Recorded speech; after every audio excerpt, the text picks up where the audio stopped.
This one is fucking full frame.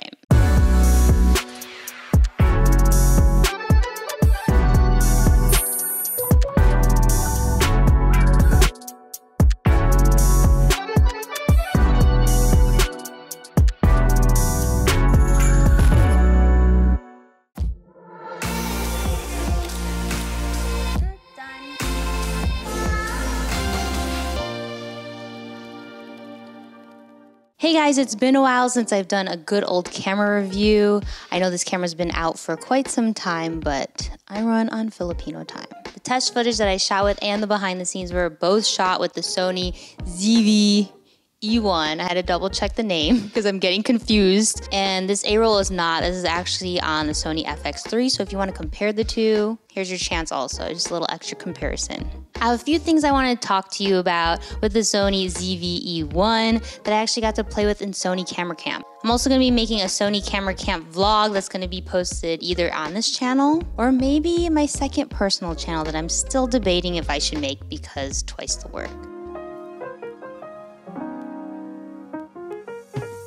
Once they announced this guy at Sony Camera Camp, I was just praying I got the white one. I don't know what it is with me and white cameras and also gimbals, but it just has this like stormtrooper feeling, even though I'm not a Star Wars fan. When I found my bag on the table, I was so happy once I unboxed it. I just manifested it. I got the white one. And then I was trying to connect it to my phone, which was hilarious because there's about, I don't even know, like 50 creators there, all trying to pair it to their phones. And this is what it looked like. Like, which one is mine? Obviously, the first impressions I had was, the white one. And then second was, it's super light and compact. It had the beloved flip out screen and also, thankfully, the Z batteries because I love those. Since it did have the Z battery, it gives like a little girth to the grip when you're holding it. So that was nice and it felt decent in my hands. However, it did still feel like a budget camera. Like compare the FX3 and the A7S III. I didn't expect luxury or anything, but that's just something to note. The market for this is actually vloggers and content creators, but that spectrum goes from using your phone all the way up to people who film on like the A7S IIIs. And I feel like this is somewhere between like mid and upper range. So the mid to me would be like a ZV-E10 or an A6000 series, just so you have that reference. But to be honest, all of these cameras produce a really great image, so it all depends on what features you want and also what's your budget.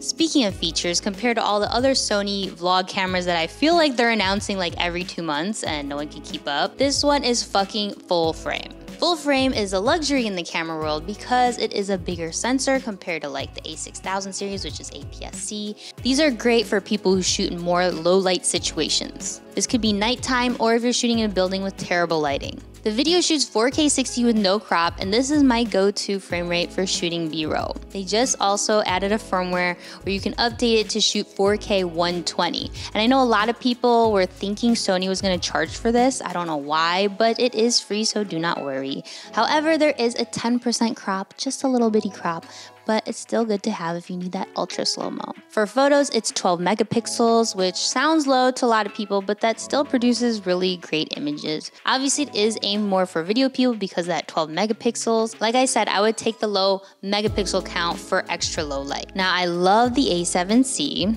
Yes, and this kind of reminded me of it because it is full frame and it is compact, and I really wanted to buy one of Jason Vong's old A7 IIIs that he was selling, but I just couldn't get past the old menu. So for some reason, this reminds me of this. I know it's not technically an A7C II, but that's just how I feel. Because this is geared towards content creators and vloggers, there is a plethora of features that is more catered to that group of people. Auto framing a person where it crops, so if you had a wide lens, you will see like a little box that draws around the person, and as you're moving around in frame, it'll keep you mostly in center frame. There's also touchscreen like if you're shooting on your phone, so it makes it more user-friendly. Mic settings, you could either set it to the front or rear, or if you set it to auto, and there's a face detected in front of the camera, it'll go to the front, and then if they move out to the rear, maybe if they want to do commentary and show something in the scene, it'll also get rid of the street noise around them, which is quite interesting. Next is baked-in color profiles if you're lazy and you don't want to color correct. Next, it's small and lightweight. I already said that, but having a heavy-ass camera that you need to carry around on your day is not fun. I would rather leave my camera at home and have lower quality and just shoot on my phone most days than have my back hurt. I'm like old now. Full frame. I already mentioned this, but for instance, if you're a food creator and you go and review restaurants and the lighting's shitty, you can't set up lights, you're maybe not next to a window to give you natural light, this will help you because you could bump that ISO higher than normal and you won't get all that grain, it'll still look nice. Self timer for video. This is kind of like a new feature that they incorporated, I think several cameras ago. And honestly, I like it because when you're editing, you always have that few seconds that you always have to cut out. But in this way, if you set a timer for video, just like you do for selfies, you don't have to do that anymore, and it just makes editing just a little bit faster. Auto depth of field with 2 people. So this is interesting because the aperture will actually change focus if it sees 2 people in frame. And then lastly, it can be used for streaming. So if you use Twitch or you want to use it for Zoom, you can do that too. Just, I don't know if 4K streaming will overheat it. We'll talk about overheating in a second. So that's something to note. So maybe just keep it on 1080 if you want to stream. When I use Sony, I film with Cinetone, and I had a variety of lighting situations for this shoot. There was a hot spotlight, there was window lighting, we were in a dark workroom versus like a really bright showroom. So there's a lot going on and I didn't have time to set up lighting. All I had was like a little light tube. And because this camera has 15 plus dynamic stops in a vlog camera, which is pretty insane. This is great because when you go from like really dark shadows to really bright whites, it's even in between and not so like jerky in between. And for a B-roll, I think, I'm trying to remember, I mostly filmed it in 4K 60. I did do S&Q, but yes, this is the image quality that turned out. It was pretty. I loved it. I was really, really worried about some of the shots coming out like too dark or too like contrasty, but it was really nice because of that 15 plus dynamic stops.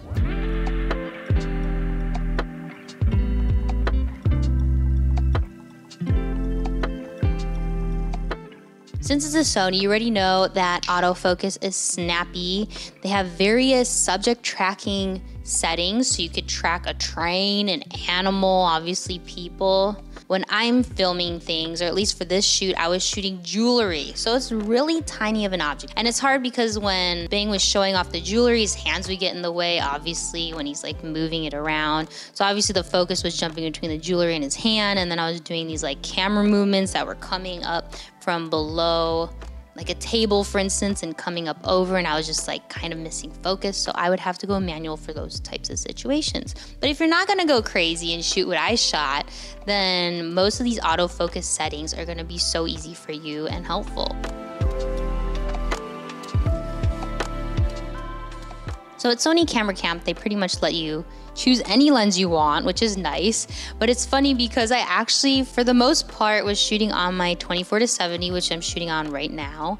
And I had the Moment 10% bloom filter on it because that's just been my vibe lately. It softens the image just a touch. And another lens I took out was the 16-35, and this is a lens that I've always wanted since I first started shooting. It was nice to take this out because I wanted to get some like close-up wides. It's easy when you're running and gunning and not having a shot list like I did. You don't have to change out lenses every 2 seconds. You just get that stuff a lot faster and have more shots in the end of the day because you're not spending all your time changing lenses. Like I mentioned, this is a full frame, so you have so many E-mount lenses. That's one of the great things about Sony. They have so many lenses for you to choose from. Battery life, it's a Z battery. That's all I have to say. It lasted all day, maybe 1 or 2 I use in a day if I'm shooting. So yes, amazing battery life, approved. Usually with budget, smaller cameras, sometimes they have an overheating issue, especially if you're shooting 4K and higher frame rates, because there's not really a proper way for them to cool down.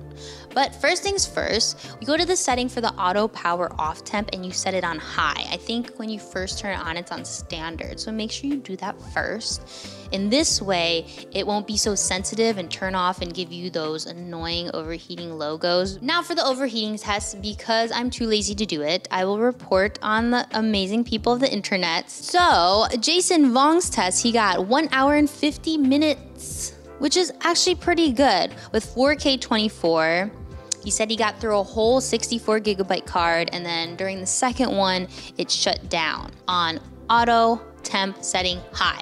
He also had the flip screen closed. So Gerald got 1 hour and 11 minutes with 4K 60.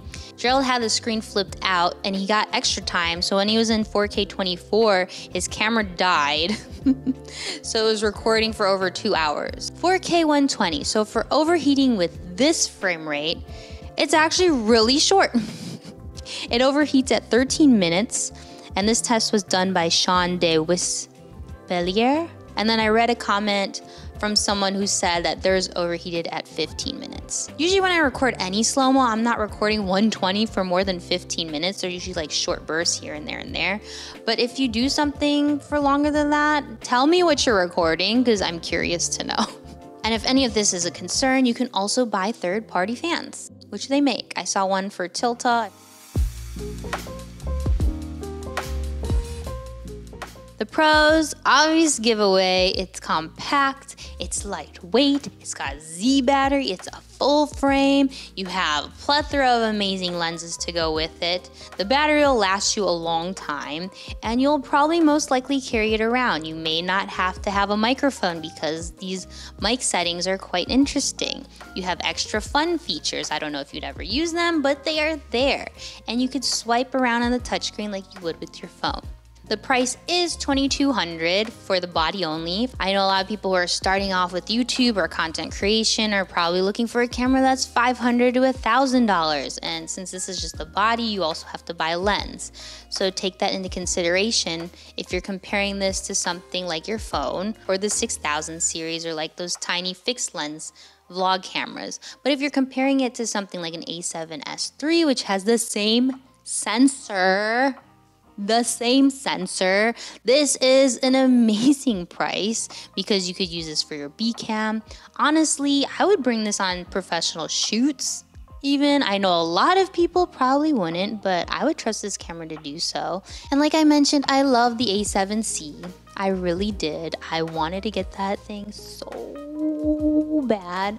I've had really heavy camera setups before, and honestly, they're not fun to shoot with. And it's funny because they actually advertise this camera as a vlog camera, and when I was sitting down with the marketing team and giving my feedback, they're like, oh, what do you think of it? And I'm like, it's interesting that you call it a vlog camera because to me, I feel like it's more than a vlog camera. I also forgot to mention, and then you could also upload user LUTs, so you could see your LUT right away in the camera. You don't need a monitor with an SD card that you put in to see it. Everything is now being nice and packed in a small package. I want to be like a real camera reviewer if I didn't find cons, but honestly, I really like this camera. But I'm just thinking for the other people out there, what would they not like about this camera? Would probably be like, maybe it might be too expensive. There's not a full HDMI. It's like a micro HDMI. That might be a deal breaker if you're more set on the more professional cameras. It's made for video people, so it still has 12 megapixels. So if you're looking for a higher megapixel count, you might have to look somewhere else. Single card slot. Honestly, I have 2 card slots right now, and there's only 1 card in there. So hopefully it's safe. But it's a Sony, so I know they're reliable and I trust my cards that much. And lastly, there's no electric viewfinder, so if you want to be outside and shooting photos and get rid of that glare from the sunny weather and just be able to see better, you won't have that option, which is something FX3 also doesn't have, and it's quite interesting. I don't think I really used viewfinders that much unless it was like super shiny and I couldn't see. But that's like literally like 2% of the times that I'm actually shooting. I'm always looking at the LCD screen. Thank you so much for joining me on this review. I know you could have watched and maybe watched a bunch of other reviews on this camera, so thank you for your support here. It really, really means a lot to me. And I will have videos on the creative process so you can get in my mind on the shoot and hear my inspirations and why I did the things that I did with the resources that I had. Yeah, filming a supercar is pretty cool and fun, but sometimes just simple concepts is cool too. And it's even more genius if you could add some life lessons or philosophy in there. And I will have a vlog on the Sony camera camp and maybe starting a personal channel because, you know, I've been doing this since 2016, reviewing camera gear, and I love doing it. I want to keep this channel alive, but I also want to talk about my other hobbies and maybe show other vlogs and go camping and make woodwork. And I just feel like putting it on all in this channel doesn't really make sense. I've tried it and it doesn't really perform well. Thank you, YouTube algorithm. So there might be a second channel coming soon. So if you're interested on more of my personal life, find me there. Okay. Bye. See you next time. Love you so much. And thank you. Done. That's a bow, but I'm sitting, so it's the best I can do. And a cutscene.